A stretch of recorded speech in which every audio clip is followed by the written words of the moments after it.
The bar was filled with an electric atmosphere brimming with laughter and conversations.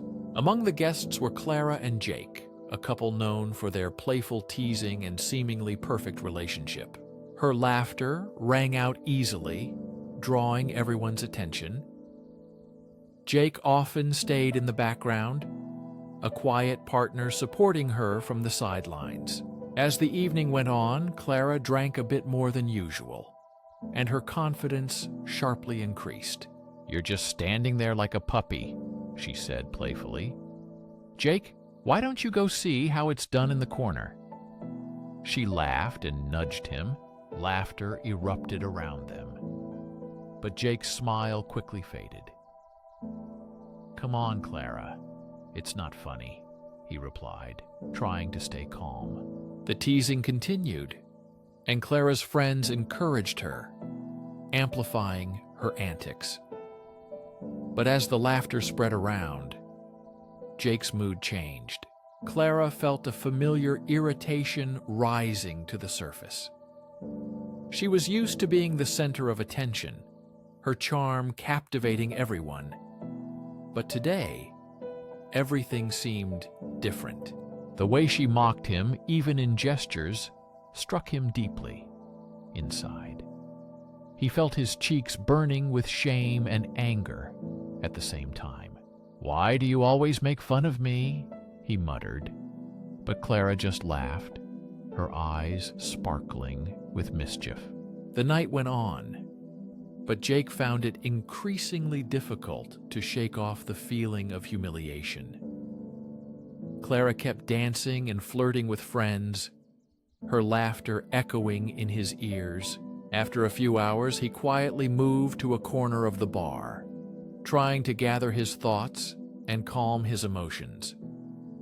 Clara, unaware of his state, continued to have fun. "Jake, stop sulking, come to us," she called, noticing his absence. But he remained silent, anger quietly simmering inside. When he finally returned, Clara was engrossed in conversation with friends. "There you are. I thought I lost you," she teased playfully, poking him. "Breaking point," he snapped, the words escaping before he could stop them. The room fell silent. Clara's laughter faltered, her voice filled with confusion. "What's that supposed to mean?" she asked, her voice laced with confusion. He replied steadily, but with pain. "I'm tired of you treating me like a joke. You always act like I'm weak, and I'm sick of it." His words hung heavily in the air. Clara's smile faded, replaced by concern and surprise. "Jake, I didn't mean it like that," she said, stepping closer. But he stepped back, shaking his head. "No, Clara, you don't get to mock me. I'm not some plaything for you to tease." Her expression shifted from surprise to regret.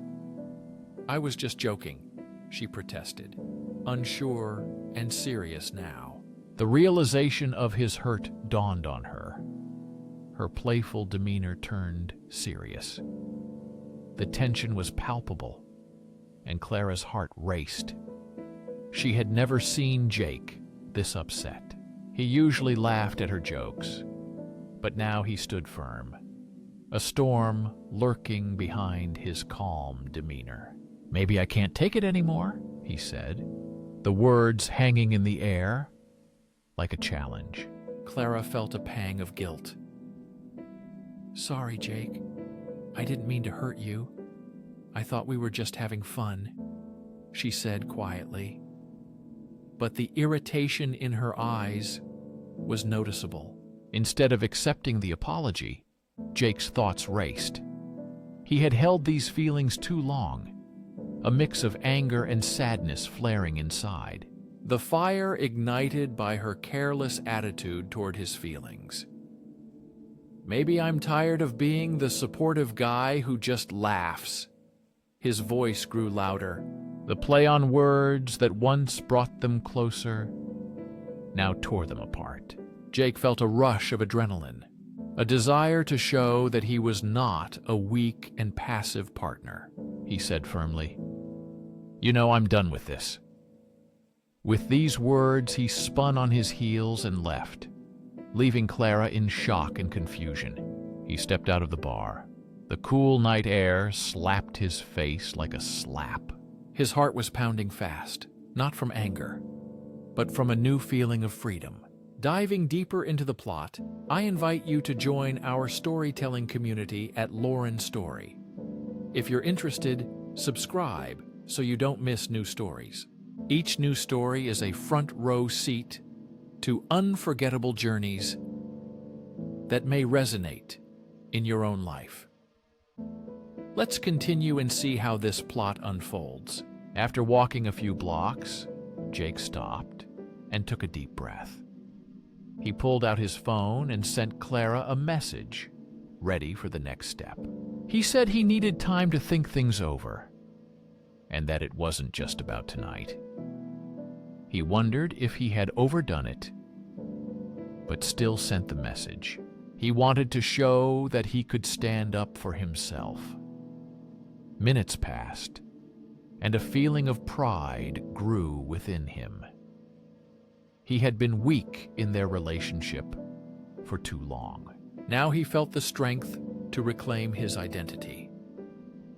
Clara's phone rang after a few minutes, and her heart sank as she read the message. She realized her jokes had gone too far, but didn't know how to fix the situation. She never meant to hurt Jake. Now it seemed she had lost him. When Clara left the bar, her thoughts raced. She had to find him to apologize and explain her intentions. She walked the streets, doubting whether Jake would want to listen to her. After a few hours, she found him sitting on a bench in the park. He was looking at the ground, his shoulders tense, and his face showed an inner struggle. "Jake," she called softly. Approaching him, he looked up, his face unreadable. "Clara, he began, but she interrupted him, kneeling beside him. "No, let me speak," she said. "Sorry for what I said. I didn't mean for you to feel weak. I thought we were just joking." Her voice trembled with vulnerability. Jake sighed, running his hand through his hair. "It hurts, Clara. I'm tired of always being the one laughing at your jokes. And you mock me? I want you to see me, truly see me." "I see you," she replied, tears filling her eyes. "But sometimes I forget how to be serious. You mean so much to me, and I never wanted you to feel that way." While Clara was speaking, Jake felt the walls he had built around himself begin to crumble. Her sincerity touched his heart. She reminded him of the love they shared. "I need you to understand. I will no longer tolerate being treated like a joke," he said, firmly. Clara nodded, her heart pounding wildly. "I promise. I'll try to be better. I don't want to lose you over such foolishness." She reached out her hand to his, and after a brief hesitation, he took it. At that moment, a new spark of understanding appeared between them. At that very moment, they both realized the importance of communication and vulnerability in relationships. The game, which seemed harmless, revealed deeper issues that needed to be addressed. This was a turning point, a reminder that love requires both laughter and respect. Clara rested her head on Jake's shoulder, their hands intertwined. "Let's promise to always talk about our feelings, even if it's uncomfortable," whispered Clara. Jake nodded, feeling the warmth of her presence beside him. "I want us to grow together, not apart," said Jake. At that moment, they knew they had weathered the storm together and grown stronger. Their love was renewed through trials of misunderstanding and pain. They realized that true strength lies not only in laughter, but also in overcoming difficulties together. Thank you for being with me on this journey through the complexities of human relationships. If this story touched you, subscribe to Lauren's Story.